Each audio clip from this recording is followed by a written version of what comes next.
Hello friends, नमस्कार। स्वागत है आपका अपने यूट्यूब चैनल सक्सेसफुल नोट्स में। फ्रेंड्स, आज हमारा यूपी ट्रिपल एस सी पेट का एक बहुत ही महत्वपूर्ण टॉपिक है संसद, जिससे कि हर एग्ज़ाम में एक से दो प्रश्न पूछे ही जाते हैं, कोई भी एग्ज़ाम हो।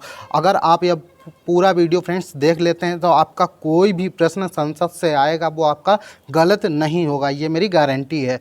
तो फ्रेंड्स, अगर अभी तक आपने चैनल को सब्सक्राइब नहीं किया तो सब्सक्राइब जरूर कर लें, क्योंकि हमारे चैनल पर जितने भी कम्पिटेटिव एग्जाम है उन सभी की तैयारी 100% सफलता की गारंटी के साथ कराई जाती है। तो फ्रेंड्स, वीडियो को लाइक जरूर किया करें और अपने दोस्तों में शेयर किया करें। चलिए वीडियो को शुरू करते हैं। पहला हमारा टॉपिक है आज का संसद। तो संसद के संबंधित जितने भी महत्वपूर्ण प्रश्न होंगे उन सभी प्रश्नों पर हम चर्चा करेंगे अच्छे से। मूल कर्तव्य ये सारे हो। अब ये हमारे संसदीय प्रणाली ये आ चुकी है। संसदीय प्रणाली मोस्ट फ्रेंड्स, यहाँ पर मैं आपको सिर्फ वही बताऊंगा जो क्वेश्चन एग्ज़ाम में पूछा जाना है, बाकी मैं आपका टाइम बेफालतू का नहीं लूँगा, ठीक है। तो यहाँ पर जो प्रश्न पेपर में आने हैं वही उसी प्रश्नों पर चर्चा होंगी, बाकी सबको किनारे कर दिया जाएगा।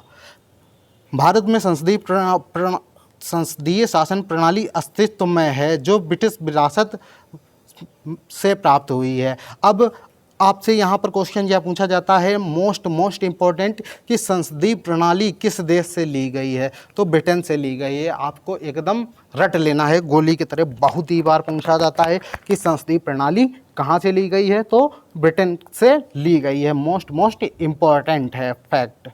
और दूसरा है हमारा संसदीय शासन प्रणाली दो प्रकार की होती है, जिसके अंतर्गत कार्यपालिका प्रमुख का उल्लेख किया जाता है। नेक्स्ट है हमारा यहाँ पर संसदीय व्यवस्था में कार्यपालिका अपने नीतियों एवं कार्यों के लिए विधायिका के प्रति उत्तरदायी होता है। अब यह भी क्वेश्चन बहुत ही पूछा जाता है कि कार्यपालिका अपनी नीतियों और कार्यों के लिए किसके प्रति उत्तरदायी होगी, तब विधायिका के प्रति उत्तरदायी होगी। कार्यपालिका विधायिका, इसके अंतर्गत मंत्रिपरिषद लोकसभा के प्रति उत्तरदायी होता है। और मंत्रिपरिषद किसके प्रति उत्तरदायी होगा, वह लोकसभा के प्रति उत्तरदायी होगा, आपको ध्यान रखना है। और अगर पूछा जाए संसदीय शासन प्रणाली भारत के संविधान में किस भाग में है, तो भाग 5 में। और किस अनुच्छेद से किस अनुच्छेद तक, तो अनुच्छेद 52 से 78 तक संघीय कार्यपालिका का वर्णन है।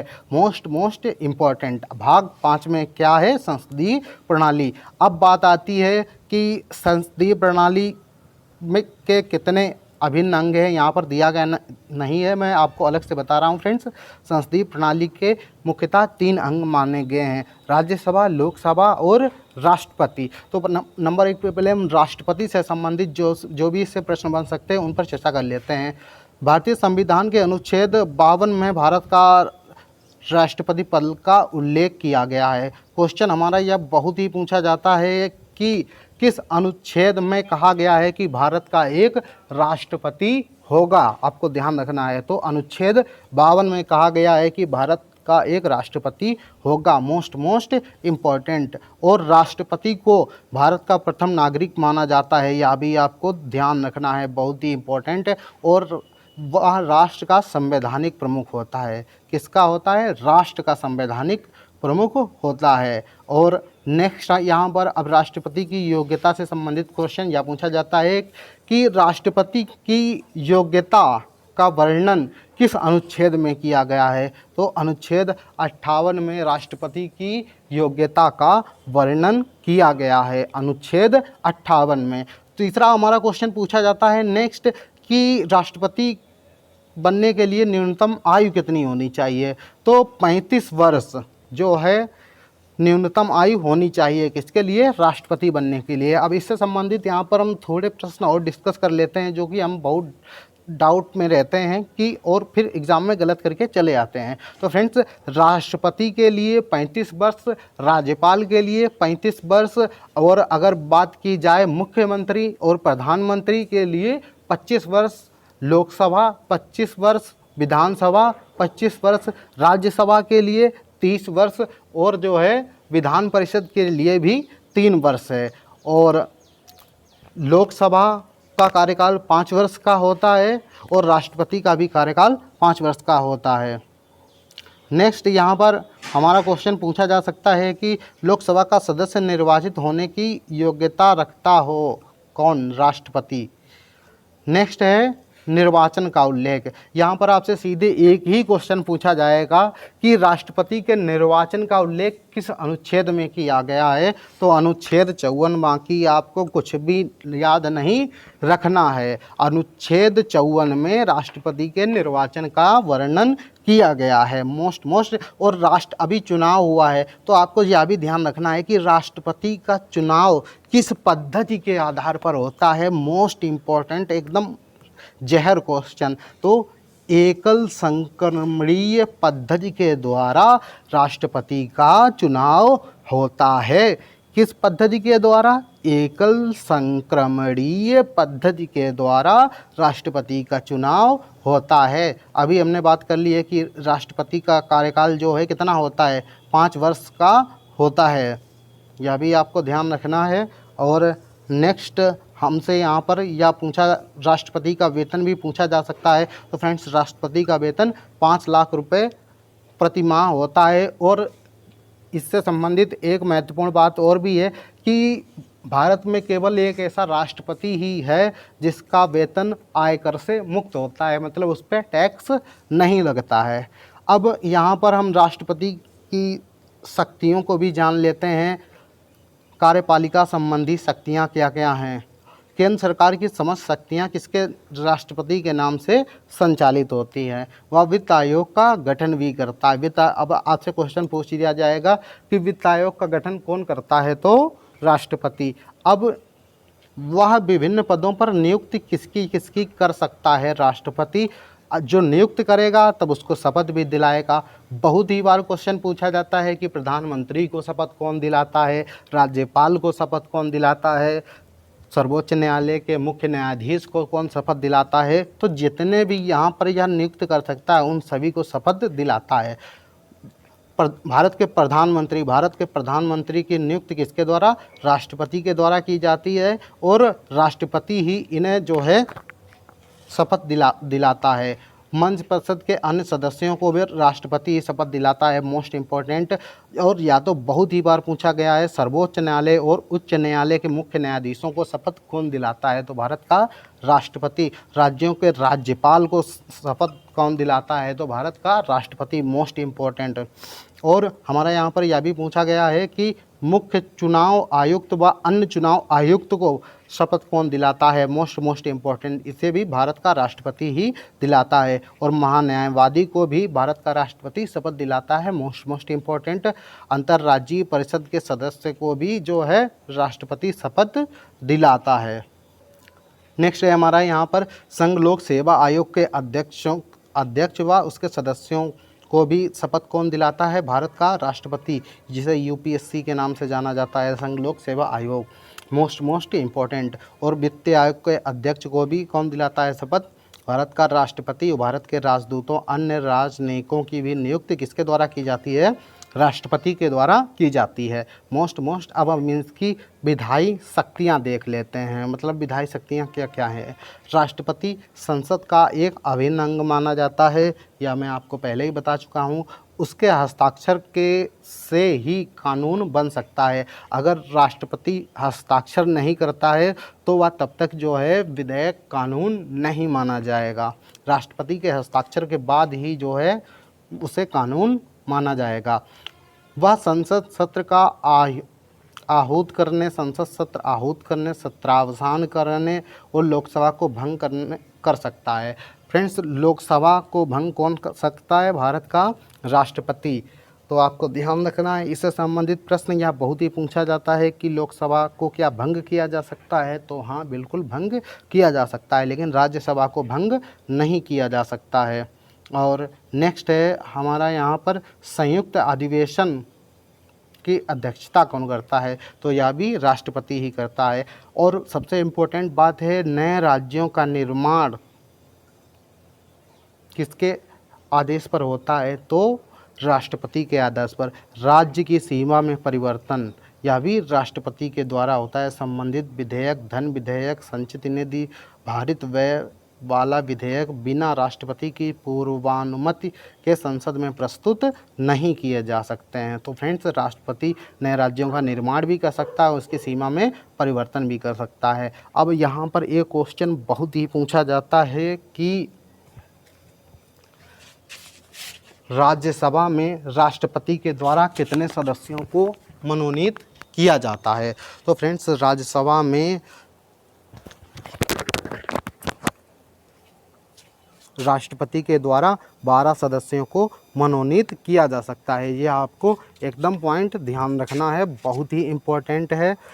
और यह किस क्षेत्र में इन लोगों को जो है यहाँ पर मनोनीत करता है, तो जिन्होंने कला, साहित्य, विज्ञान, समाज सेवा में अच्छा प्रदर्शन किया है, तो उन लोगों को यहाँ पर राज्यसभा में भारत के राष्ट्रपति के द्वारा मनोनीत किया जाता है। मोस्ट इम्पॉर्टेंट, आपको यह कितने ध्यान रखना है, 12 सदस्यों को राष्ट्रपति मनोनीत कर सकता है। मोस्ट इम्पॉर्टेंट पॉइंट है। नेक्स्ट है हमारा, संविधान के अनुच्छेद 123 के अनुसार राष्ट्रपति अध्यादेश जारी कर सकता है। क्वेश्चन हमारा पूछा जाता है कि किस अनुच्छेद के तहत राष्ट्रपति अध्यादेश जारी कर सकता है। तो अनुच्छेद 123 के तहत। Most important fact. नेक्स्ट आ जाती हैं न्यायिक शक्तियाँ। न्यायिक शक्तियों में क्या है फ्रेंड्स, यह हमारा जो है संविधान के अनुच्छेद 72 के तहत राष्ट्रपति को किसी अपराधी की सज़ा को क्षमा करने, उसका प्रविलंबन, परिहार और कम करने का अधिकार प्राप्त है। वह मृत्युदंड को क्षमा कर सकता है। यह किस अनुच्छेद में कहा गया है, तो यह अनुच्छेद 72 में कहा गया है। अब मोस्ट इम्पॉर्टेंट, एकदम रट लो इसे गोली की तरह। बहुत ही प्रश्न पूछा जाता है कि क्षमा दान से संबंधित कौन सा अनुच्छेद है, तो अनुच्छेद 72। नेक्स्ट है हमारा, वह किसी सार्वजनिक महत्व के प्रश्न पर सुप्रीम कोर्ट से अनुच्छेद 143 के तहत परामर्श भी ले सकता है। यह भी आपको ध्यान रखना है। अब आती है राष्ट्रपति की आपातकालीन शक्तियाँ, जो कि बहुत ही महत्वपूर्ण हैं और इससे एक प्रश्न पूछा ही जाता है। तो आपातकाल से संबंधित संविधान के किस भाग में यह वर्णन किया गया है? नंबर 1 तो आपको यही याद रखना है, भाग 18 में आपातकालीन शक्तियों का वर्णन है। अब बात की जाए किस अनुच्छेद से किस अनुच्छेद तक, तो अनुच्छेद 352 से अनुच्छेद 360 तक आपातकालीन शक्तियों का वर्णन किया गया है। अब यहाँ पर जो है मंत्रिपरिषद के परामर्श से राष्ट्रपति 3 प्रकार के आपातकाल लागू कर सकता है। जो पहला है हमारा, ये तीनों बहुत ही पूछे जाते हैं, इसे आप एकदम रट लीजिए। युद्ध या बाह्य आक्रमण या सशस्त्र विद्रोह की स्थिति में आपातकाल लागू कर दिया जाता है। किस अनुच्छेद के तहत? तो अनुच्छेद 352 के तहत। आप ध्यान रख लीजिए। क्वेश्चन हमारा ऐसे भी पूछा जा सकता है कि बाह्य आक्रमण के समय किस अनुच्छेद के तहत आपातकाल लागू किया जाता है? तो अनुच्छेद 352 में बाह्य आक्रमण है, सशस्त्र विद्रोह। और अनुच्छेद अब आता है 356 में क्या है? तो फ्रेंड्स 356 में राज्यों में संवैधानिक तंत्र विफल होने पर, मतलब जब राज्य सरकार गिर जाती है तो वहाँ पर राष्ट्रपति शासन लग जाता है। अब आपको यहाँ पर ध्यान रखना है, राष्ट्रपति शासन किस अनुच्छेद में मतलब लगता है? तो अनुच्छेद 356 में, इसी को राष्ट्रपति शासन कहा जाता है। क्वेश्चन हमारा ऐसे भी पूछ सकता है, राज्यों में संवैधानिक तंत्र विफल होने पर किस अनुच्छेद के तहत आपातकाल लागू किया जाता है? तो अनुच्छेद 356 के तहत। अब आया हमारा अनुच्छेद 360, वित्तीय आपातकाल। वित्त का मतलब होता है फ्रेंड्स फाइनेंशियल कंडीशन, पैसा। अगर इसके संबंध में बहुत ही एक इम्पॉर्टेंट बात है कि अभी तक भारत में एक भी बार वित्तीय आपातकाल लागू नहीं हुआ है। जब वित्त की बात आए तो अनुच्छेद 360 आपको ध्यान रखना है। अब राष्ट्रपति के महाभियोग की प्रक्रिया को भी समझ लेते हैं। क्वेश्चन हमारा पूछा जाता है कि राष्ट्रपति पर महाभियोग किस अनुच्छेद के तहत लगाया जा सकता है? तो अनुच्छेद 61 के तहत राष्ट्रपति पर महाभियोग लगाया जाता है। मोस्ट इम्पोर्टेंट अनुच्छेद 61 किससे संबंधित है? राष्ट्रपति के महाभियोग से। और लेकिन इसकी सूचना उस संसद को जो है कितने दिन पहले देनी होती? 14 दिन पहले देनी होती है। यह भी क्वेश्चन बहुत ही पूछा जाता है कि इसकी सूचना जो है राष्ट्रपति को कितने दिन पहले देनी होती है? तो 14 दिन पहले देनी होती है। नेक्स्ट, अब हम प्रधानमंत्री व मंत्रिपरिषद से संबंधित जो भी प्रश्न हैं उनको भी देख लेते हैं। यहाँ पर संविधान के अनुच्छेद 74 के तहत राष्ट्रपति को उसके दायित्वों के निर्वाह हेतु सलाह के लिए मंत्रिपरिषद होती है, जिसका प्रधान कौन होता है? प्रधानमंत्री। क्वेश्चन हमसे पहले यही पूछा जाता है कि जो है हमारा मंत्रिपरिषद का प्रधान कौन होता है? तो मंत्रिपरिषद का प्रधान जो है फ्रेंड्स प्रधानमंत्री होता है। मोस्ट इम्पॉर्टेंट पॉइंट है। अनुच्छेद 75 के तहत प्रधानमंत्री की नियुक्ति राष्ट्रपति के द्वारा की जाती है। अब आपको यह ध्यान रखना है कि प्रधानमंत्री की नियुक्ति किस अनुच्छेद के अंतर्गत की जाती है? तो अनुच्छेद 75 के तहत राष्ट्रपति के द्वारा इनकी नियुक्ति की जाती है। नेक्स्ट है हमारा यहाँ पर एक क्वेश्चन बहुत ही पूछा जाता है कि प्रधानमंत्री नीति आयोग का अध्यक्ष होता है। मोस्ट इम्पोर्टेंट, कई बार क्वेश्चन पूछा गया है कि नीति आयोग का अध्यक्ष कौन होता है? तो प्रधानमंत्री नीति आयोग का अध्यक्ष होता है। एकदम रट लीजिए बिल्कुल। अब आती है हमारी संघीय संसद, जिसमें राज्यसभा और लोकसभा आ जाएंगे। तो यहाँ पर हम देखते हैं भारतीय संसद का गठन राष्ट्रपति, राज्यसभा व लोकसभा से मिलकर होता है। संविधान के भाग 5 के अंतर्गत अनुच्छेद 79 से 122 तक इसका प्रावधान है। किसका? संघीय संसद का। संघीय संसद में हमारे राज्यसभा और लोकसभा आ जाते हैं। इससे प्रश्न बहुत ही पूछा जाता है, तो इसे तो आप एकदम अच्छे तरीके से रट लो। राज्यसभा में क्या प्रश्न पूछे जाते हैं, जो सारे प्रश्न मैं आपको यहाँ पर बता दूंगा फ्रेंड्स। उससे ज़्यादा जो है आपसे कुछ भी नहीं पूछा जाएगा। पहला क्वेश्चन पूछा जाता है संविधान के किस अनुच्छेद में राज्यसभा का वर्णन है? तो अनुच्छेद 80 में राज्यसभा का वर्णन है। किस अनुच्छेद में? अनुच्छेद 80 में क्या है? राज्यसभा का वर्णन। और किसे उच्च सदन के नाम से जाना जाता है? तो राज्यसभा को उच्च सदन के नाम से जाना जाता है। और इसे स्थायी सदस्य भी कहा जाता है। स्थायी सदस्य के रूप में किसे जाना जाता है? तब भी हमारा आंसर होगा राज्यसभा, क्योंकि राज्यसभा को कभी भंग नहीं किया जा सकता। यह क्वेश्चन कई बार पूछे जाते हैं। और इसके सदस्यों का चुनाव जनता के द्वारा प्रत्यक्ष रूप से नहीं होता है। यह भी आपको ध्यान रखना है। नेक्स्ट है हमारा यहाँ पर कि राज्यसभा का सदस्य बनने के लिए न्यूनतम आयु कितनी होनी चाहिए? तो न्यूनतम आयु 30 वर्ष होनी चाहिए। ये आप एकदम रट लीजिए। आयु तो बहुत ही भाई पूछी जाती है। राज्यसभा का सदस्य बनने के लिए न्यूनतम आयु 30 वर्ष और मंत्रिपरिषद, विधान परिषद का सदस्य बनने के लिए उसके लिए भी आयु 30 वर्ष न्यूनतम होनी चाहिए। यह आपको ध्यान रखने हैं दोनों। अब बात आती है कि राज्यसभा में अधिकतम सदस्यों की संख्या कितनी हो सकती है? बहुत ही पूछा जाता है। राज्यसभा में अधिकतम सदस्यों की संख्या 250 तक हो सकती है, इससे ज़्यादा नहीं हो सकती। कई बार क्वेश्चन पूछा गया है कि राज्यसभा में अधिकतम सदस्यों की संख्या कितनी है? तो 250। अगर बात की जाए कि वर्तमान में राज्यसभा में सदस्यों की संख्या कितनी है, तो 245 आपको ध्यान रखना, एकदम गोली की तरह रट लो। और यहीं पर मैंने आपसे बताया था कि 12 सदस्यों को राज्यसभा में किसके द्वारा मनोनीत किया जाता है?